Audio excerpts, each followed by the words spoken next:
Selam arkadaşlar. Kaldığımız yerden devam ediyoruz şimdi.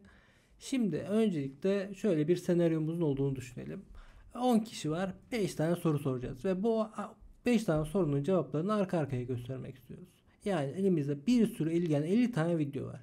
Peki biz bu 50 tane videoyu ayırmak için ve daha hızlı işlem yapmak için ne yapabiliriz?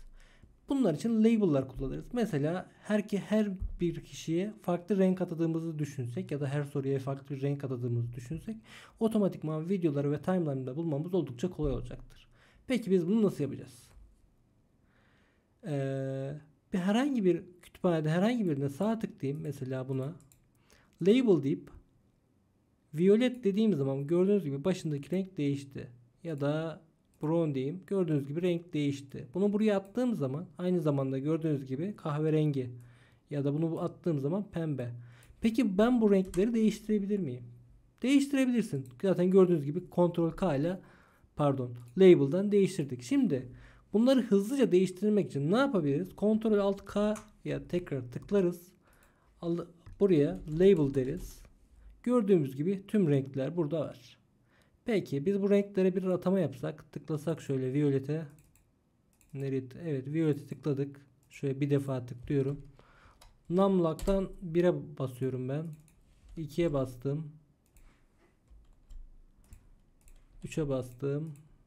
Böyle hepsini ben bu taraflara veriyorum tabi. Bu tercih meselesi. F'lere de verebilirsiniz.